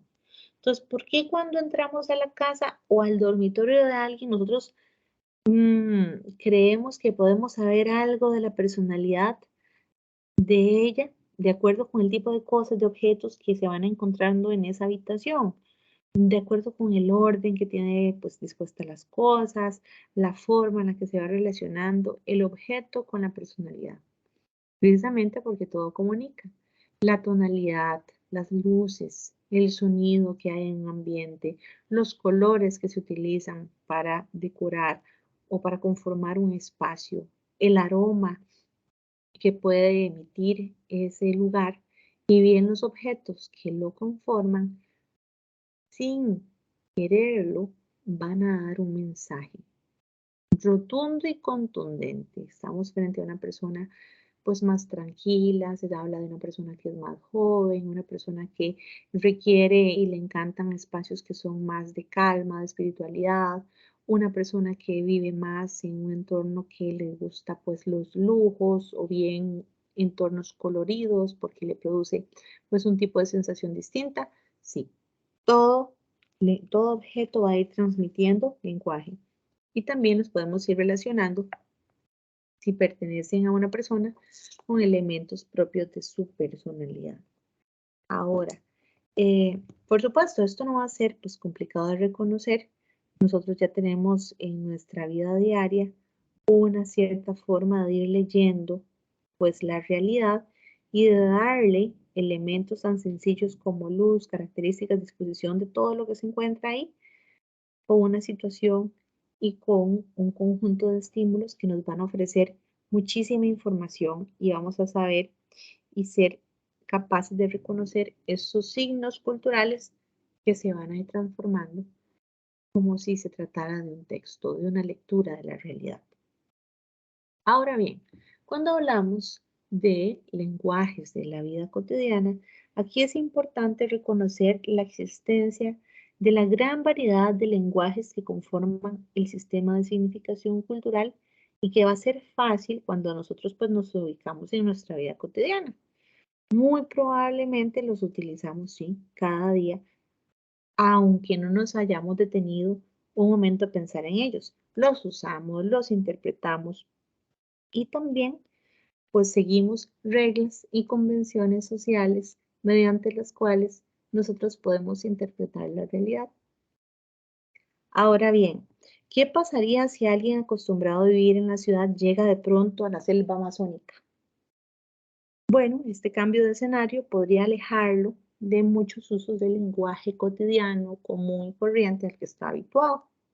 Ahora, puede que esa misma novedad sea una especie de obstáculo para reconocer cómo lenguajes lo que se le presenta y también pues ir comprendiendo lo que va ocurriendo mediante un idioma desconocido. Entonces, en el momento en el que nosotros cambiamos de contexto, también vamos a variar esos lenguajes que nos van a permitir adaptarnos a nuestro entorno. ¿Eso qué quiere decir? Que nosotros como seres humanos nos vamos a ir adecuando, nos vamos a ir adaptando. No es lo mismo la relación comunicativa que tenemos con nuestra abuelita que la que podemos tener con nuestros amigos en un ambiente festivo o en el que vamos a encontrar, en el que nos vamos a encontrar inmersos cuando de una entrevista de trabajo se trate. Por esta razón es que nosotros como seres culturales, como seres humanos inmersos en convenciones sociales, tenemos que ubicarnos, tenemos que saber leer nuestro entorno y adaptarnos para no tener pues algún pues percance en cuanto a una situación, por ejemplo, una entrevista laboral por convención social, nosotros nos vamos a ir vestidos en pijamas con pantuflas y con la colchita. Nosotros vamos a ir pues adaptándonos a un sistema en el que necesita reflejar formalidad. Muy bien, ahora bien, resulta que el lenguaje de la vida cotidiana va a estar inmersa mediante no solamente los objetos, sino también mediante el color. ¿Qué significa el color rojo para un asiático y qué significa el color rojo para nosotros los costarricenses? Pues significan cosas completamente distintas. ¿En qué? Ubicándonos, por ejemplo, en una situación, en un entorno que tiene que ver con una boda. Resulta que para los asiáticos el color blanco es más bien un color de luto. Nosotros pensábamos en una situación en donde tenemos que asistir a un funeral y pensamos inmediatamente en el color negro para ir vestidos. Pues para un asiático no, más bien sería un color blanco. El blanco representa la paz, ¿verdad? Eh, el cierre de un ciclo. Para nosotros no, el blanco más bien lo relacionaríamos con una actividad, con una ceremonia como es el de una boda. Pero ¿qué pasa para un asiático? Resulta que el color blanco, precisamente porque es un color de luto, no es utilizado en los matrimonios. El color que se utiliza para estas ceremonias es el rojo, es el dorado. Y esto es arbitrario, repito, porque cada comunidad va a hacer una valoración de lo que es el espectro cromático, es decir, de todo lo que son estas tonalidades, los distintos colores, basados en sus propios principios culturales y también simbólicos, es decir, de lo que significa para cada cultura en cada momento determinado. Y esto es precisamente porque cada color va a ir actuando como si de un signo cultural se trata. Es decir, un significante que es material, perceptible, se va a asociar a un significado que es inmaterial, que es abstracto, que no es evidente y lógico para quien pues desconoce de qué se trata. Ahora bien, vean ustedes en la escala cromática, cuando nosotros hablamos de azules, pues jamás imaginaríamos que existen tantos nombres y tantas tonalidades de azul. Lo mismo que el verde. Verde lima, verde pera, verde pino, verde cartuja, azul marino, azul orquela, azul turco, en fin, el zafiro, etcétera, etcétera. Una persona como yo, pues me dicen azul y yo pienso en azul claro, azul oscuro o intenso, pero jamás pensaría en diferenciarlos con esta cantidad impresionante de nombres. Entonces, esto precisamente porque la percepción del color va a depender de la relación con el entorno y de la historia de los diferentes pueblos. Se dice que los esquimales tienen pues aproximadamente más de 30 nombres para distinguir los distintos tipos de blanco que ellos pues viven en su entorno. Ahora, aunque estos colores sí sean comunes pues, a todas las personas, esas categorías para conceptualizarlos y para comunicarlos sí van a ser arbitrarias, no van a ser obvias, por así decirlo, para cada persona. Entonces, resulta que este proceso de significación lo vamos a encontrar mediante una estructura sintáctica que es perceptible. ¿Por qué razón nosotros utilizamos como hispanohablantes un sistema en el cual nos estructuramos mediante sujeto, verbo y predicado? Nosotros los hispanohablantes no formulamos oraciones en donde empezamos por el verbo, continuamos con el predicado y terminamos con el sujeto. Nuestra convención social y forma de articular el lenguaje va estipulado por una sintaxis determinada que da un orden lógico a las palabras, a la estructura de la oración, mediante la cual le da un sentido completo de lo que se está transmitiendo. Ahora bien, resulta que este contexto va a ir relacionado y va a ir de la mano junto con lo que llamamos texto y sintaxis. Estos tres elementos van a ir de la mano. ¿Por qué? Porque el orden en el cual nosotros estamos mencionando una forma de expresión va a estar determinada por el contexto, por la situación en la que se ve inmersa y también por lo que se lee de aquella realidad, por la forma en la que se interpreta y se consigue un significado determinado. Entonces, este contexto va a ser, sí, referencia a una situación social determinada que va a ser, pues, inmediata o puede ser más general, puede ser inclusive un contexto, pues, familiar, un contexto social, cultural, histórico, político, en fin. Cuando hablamos de contexto, estamos haciendo referencia a la situación en la que se está, en la que se encuentra inmersa un proceso de comunicación. Ahora bien, esto lo vamos a encontrar en la publicidad. Resulta que no hay mecanismo más interesante de generar significados entre lo que es real y lo que es ficticio. Por ejemplo, estos anuncios, ¿verdad? De estas bebidas carbonatadas, ¿por qué razón lo estamos asociando eh, precisamente con la felicidad, con la familia?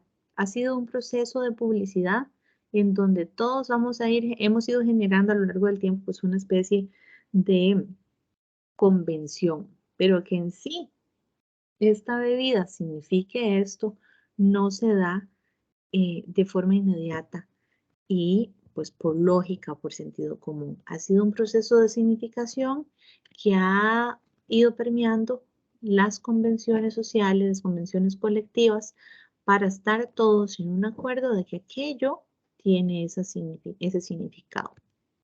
Ahora bien, cuando nosotros hablamos de lenguaje, vamos a darnos cuenta que existe un proceso de significación, pero este lingüista, Jacobson, definió el lenguaje bajo 6 de las funciones mediante las cuales nosotros los seres humanos podemos ir generando pues una comunicación tal que permita pues la interpretación y la emisión de lenguaje de mensajes que sean capaces de expresar.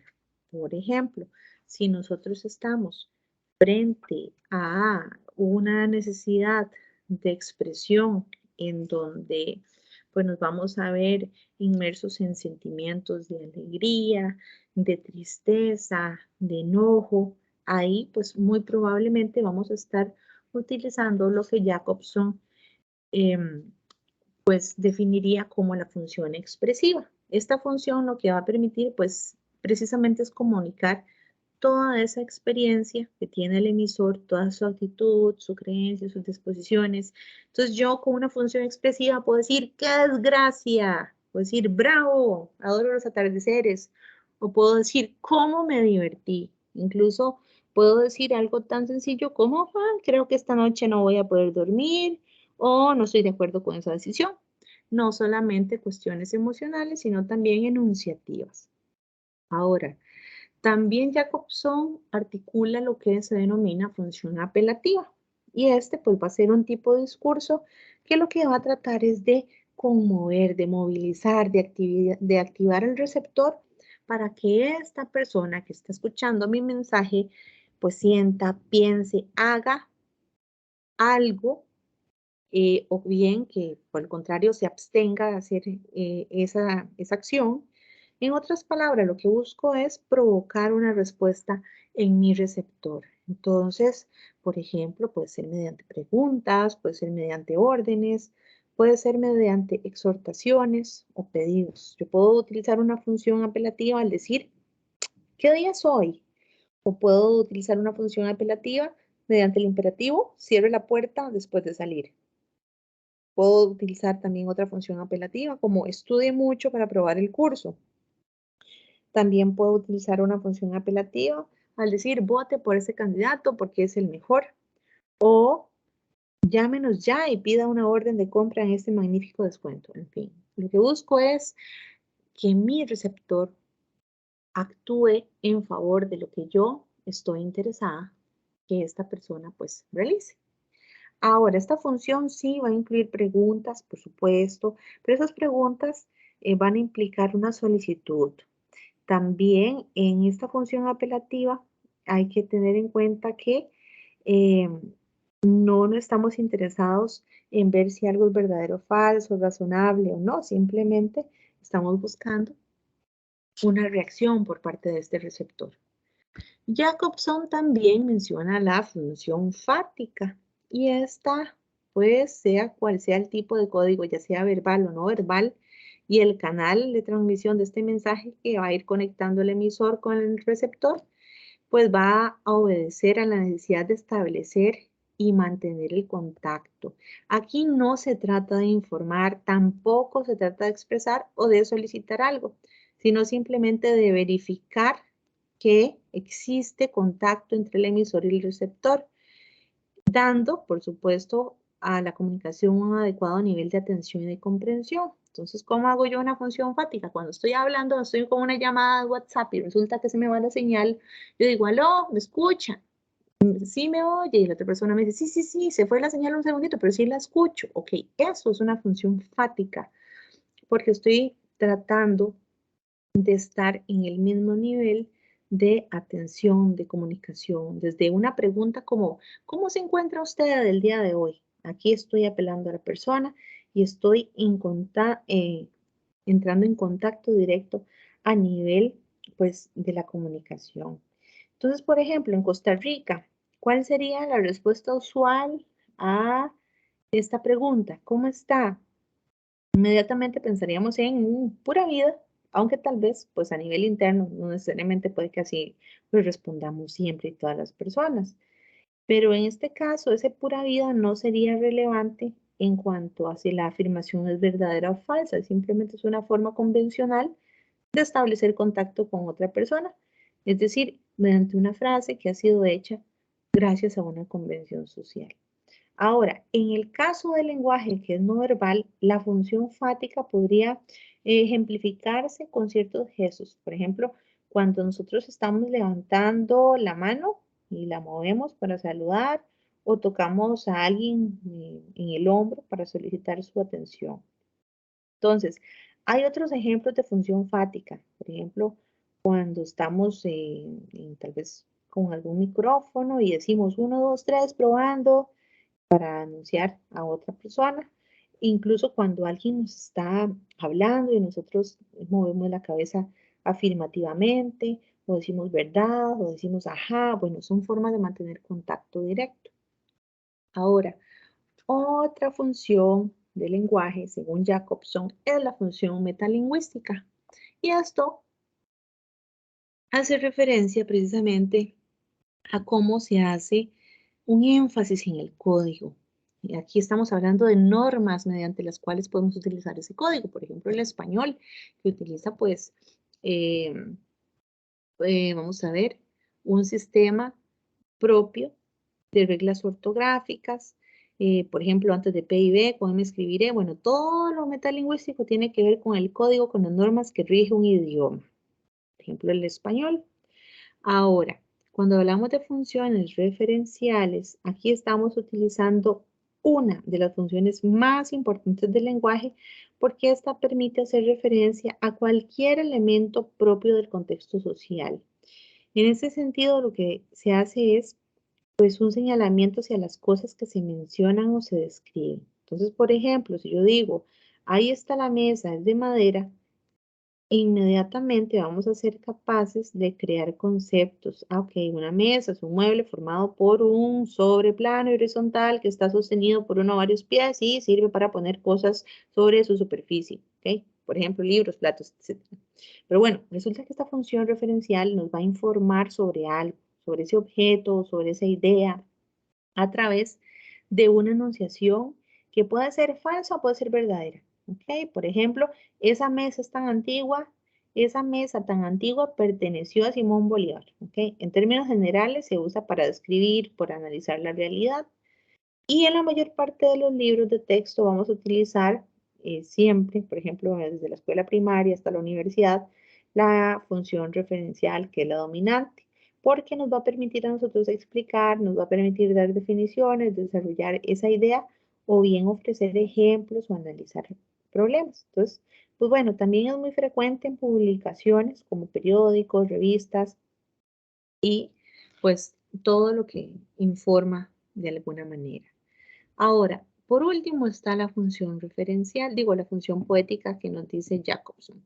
Esta función poética da un giro en el lenguaje porque hace que ese mensaje se vuelva un fin en sí mismo. Ahí el lenguaje va a aprovechar todo su arsenal de recursos significantes para crear una textura, crear un mensaje con un estilo distinto, crear una intensidad, una forma mediante ese contenido y explotarlo para generar imágenes que son distintas a las del lenguaje cotidiano. Entonces podemos jugar, sí, con ambigüedad, podemos jugar con usos que no son tan convencionales para generar una interpretación subjetiva, una lectura distinta a cada lector que va interpretando pues, los posibles significados que genera ese texto.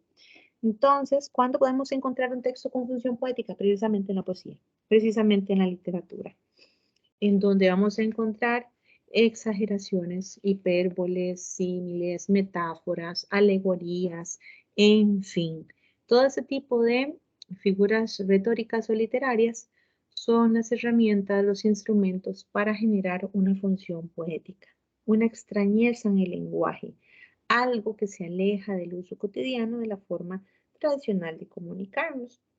Y esto es gracias a que el lenguaje pues es arbitrario y aquí se hace un uso ajeno a esa convención para crear juegos entre significantes y significados.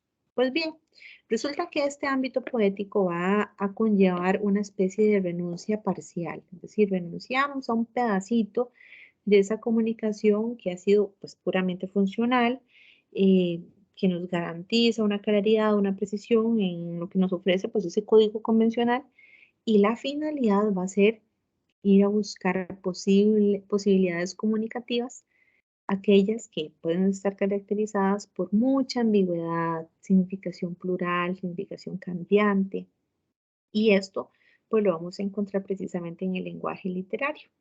Por eso es que es tan pues, rica la capacidad de generar imaginarios mediante esta función del lenguaje poético que encontramos en la literatura. Ahora, ¿se pueden mezclar estas funciones del lenguaje según Jacobson? Pues claro que sí. Nosotros a la hora de comunicarnos no utilizamos solamente una. Jugamos, alternamos, combinamos una y otra de estas funciones. Precisamente porque estamos en un espacio de comunicación mediante el cual jugamos con todo este tipo de funciones. Ahora, que seamos conscientes es otra cosa, pero en realidad sí las utilizamos de forma constante. Ahora, cuando hablamos de la percepción, esto nos convoca inmediatamente a pensar en el lenguaje. ¿Cómo es que el lenguaje nos permite abstraer, comprender aquello que se nos está pues presentando ante nuestros ojos? Resulta que la percepción va a ser una experiencia que está mediada siempre por la cultura. Y no siempre las cosas van a ser como parecen, pues nosotros vamos a tener esa capacidad de ir imaginando mundos posibles y a partir de los cuales nuestros signos se van a ir enriqueciendo muchísimo más. Entonces, aquello que es real, aquello que es ficticio, pues va a ir variando en sus imágenes. Y esas imágenes, pues sí, van a ser más vulnerables unas que otras y va a tener pues una interferencia azarosa de lo que nosotros pues daríamos por significado a un concepto. Ahora bien, cuando nosotros hablamos de los anteojos culturales, estamos pensando precisamente en que esa percepción va a ir mediada por la experiencia de quién es el sujeto cultural. Entonces hablamos de unos anteojos culturales en donde definitivamente vemos la realidad del color de los anteojos que estamos utilizando. Por eso es que no todas las personas vamos a estar percibiendo la misma realidad. Y hablamos de lucidez y hablamos de ceguera. Pensar que la forma en la cual nosotros percibimos la realidad es la única e infalible, pues estaríamos ante un proceso de ceguera. Nuestros anteojos culturales han sido dados por convención y nos lo han dado de nacimiento, pero nosotros podríamos tener, sí, la apertura de comprender que la realidad que percibimos puede ser distinta dependiendo de la persona, dependiendo de la cultura en la que nos encontramos. Entonces, imagine unos anteojos que las personas pues ahí llevan puestos frente a sus ojos y que muchas personas ni siquiera se dan cuenta que los llevan puestos, ¿ok? Se olvidan de que existen. Incluso quienes saben que los llevan no se los pueden quitar porque son necesarios para comprender la realidad social y pues para participar de esa comunidad. Entonces, esta es una especie de metáfora, la de los anteojos que van a representar la mediación del sistema de significación cultural. Entonces, estos lentes van a ser producto de la experiencia social que cada persona va a tener, va a estar determinada por una perspectiva muy particular, pero al mismo tiempo van a estar graduados de acuerdo con la comprensión que tenga de la historia, de su propia cultura, de lo que son esas convenciones sociales que son propias para esa comunidad a la que pertenece. Y pues gracias a ello se va a ir percibiendo el mundo tal como lo vamos experimentando, es decir, se va transformando en la realidad que conocemos. Pero no todo el mundo llega a comprender o a darse cuenta que lleva consigo unos anteojos culturales determinados. Por eso es que ante esta ceguera y ante esta incomprensión o ante este desconocimiento, es que esos anteojos culturales nos van a permitir a nosotros pues comprender que sí son necesarios para la comprensión de la realidad social, que nos va a permitir pues una participación activa en la comunidad y que estos anteojos son una especie de atmósfera, van a ir representando esa mediación de significación con la cultura. ¿Que son producto de experiencias sociales de cada persona? Sí. Y que, por supuesto, van a ir determinando esa perspectiva particular.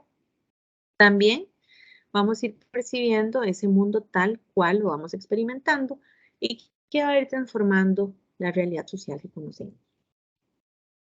Ahora, ¿qué pasa cuando no nos damos cuenta que llevamos esos anteojos culturales y creemos que las cosas son tal cual? No las cuestionamos, no nos damos a la tarea de reflexionar.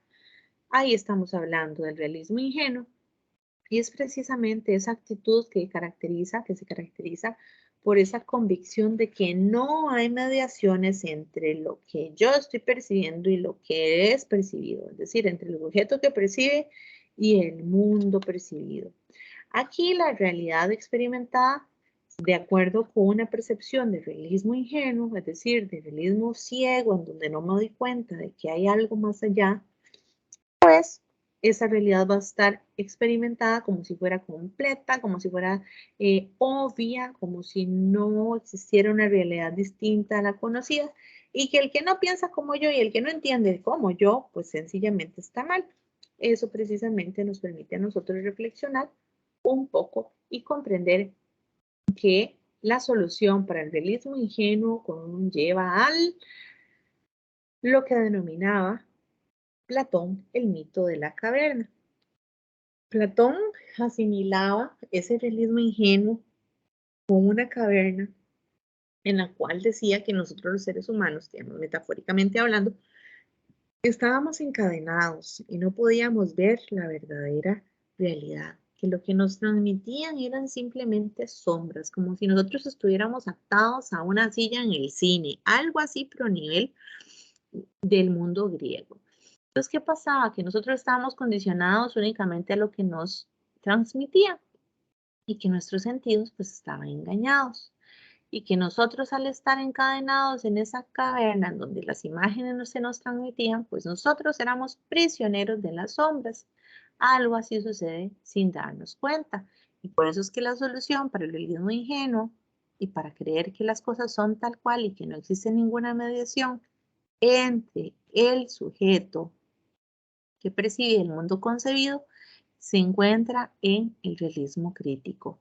Este realismo crítico va a ser la solución, pues corresponde a una actitud de cambio hacia la realidad como una experiencia y nos va a conllevar a reconocer la existencia como un resultado o un proceso de construcción psicológica, un proceso de construcción social y no como una representación fiel del mundo objetivo.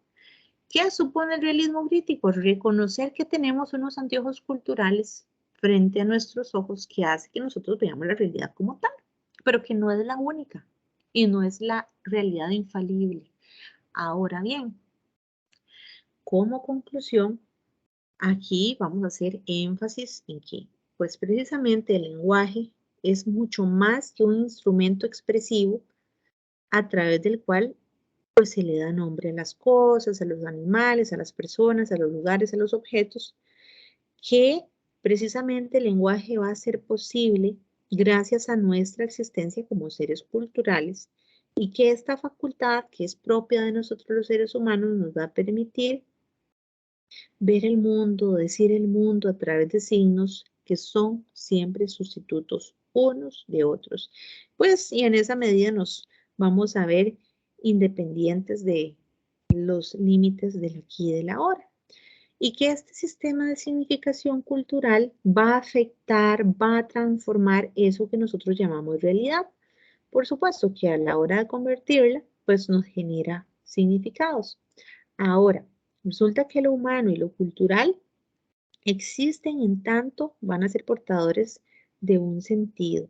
Y en consecuencia, este mundo de la vida cotidiana va a corresponder a la forma en que la realidad ha sido dicha y significada por el lenguaje dentro de un cierto orden cultural que nunca jamás va a ser natural, ni obvio, ni lógico. Ahora, toda persona va a ser parte de un complejo sistema comunicativo que nosotros pues llamamos cultura y que se va a manifestar como un conjunto de prácticas muy diversas. Y por supuesto, vamos a decir aquí que esta cultura va a ser un sistema en cuanto está socialmente organizado, en cuanto que hay normas que regulan estas diversas prácticas culturales y que nos van a permitir orientarnos a quienes participamos en ellas.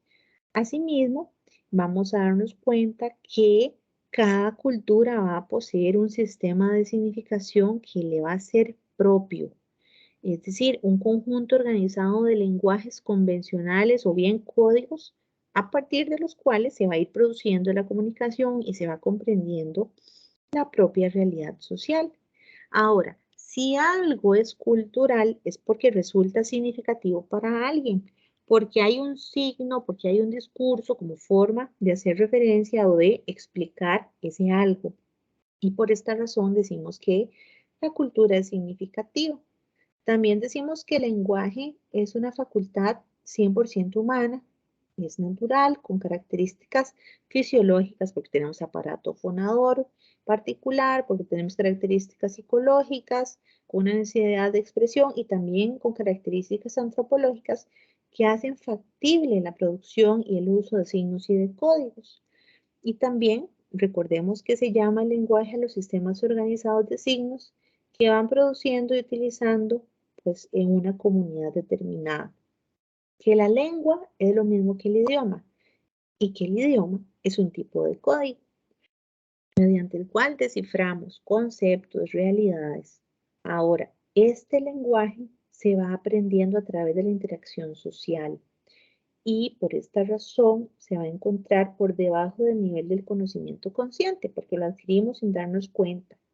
Y el concepto de signo, que es tan importante, va a ser casi cualquier cosa que puede funcionar como un signo. Es decir, cualquier cosa puede funcionar como un signo, porque el signo siempre va a estar sustituyendo algo para alguien mediante alguna forma que sea perceptible.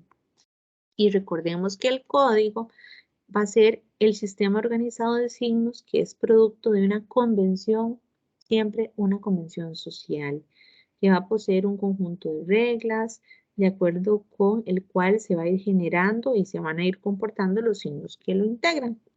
Ahora, el código lingüístico es central dentro de lo que es el sistema de significación cultural, ya que es el único capaz de producir conceptos. Y el lenguaje por sí va a ser un sistema que hace diferencias, que preexiste a los objetos y a los seres, es decir, que estos signos no son un atributo de las cosas, que cada cultura le ha dado un significado al mundo como parte de su proceso evolutivo como comunidad, de su percepción del mundo, que este lenguaje no va a ser reproductivo, sino productivo, que el lenguaje va a crear algo que no existía antes, que el lenguaje crea un signo y lo pone en lugar de otra cosa, es decir, tiene lo que denominamos referente, y que no va a ser para reproducirla, sino para que ese signo ocupe un lugar en nuestra mente, para que recree significados. Ahí es donde nosotros vamos a afirmar que el lenguaje va a ser productivo porque va a participar de una creación constante, permanente en nuestra realidad social y que va a darle un significado al mundo y que va a hacerlo pues muy comunicable.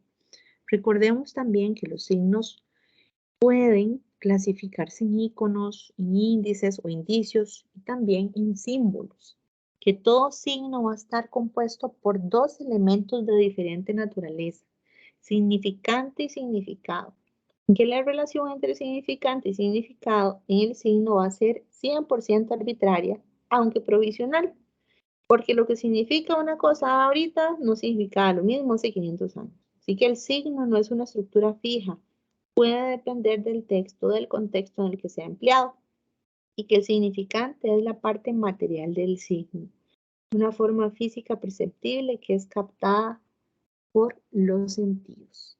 Espero que esta tutoría haya sido de gran provecho para ustedes.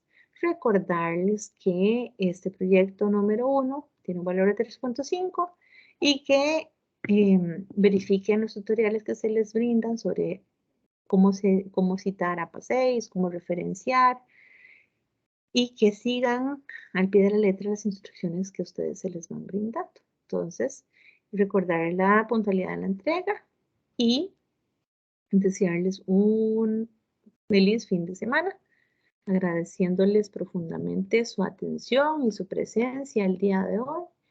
Me despido y espero que haya sido de gran provecho esta tutoría número 1. Recordarles que esta tutoría pues va a estar grabada y de esta manera ustedes después van a poder realizar pues la lectura y también el seguimiento de esta tutoría para que retomen y repasen conceptos importantes que van a ser de utilidad para que también pues puedan ir aclarando las dudas pertinentes. Muchísimas gracias.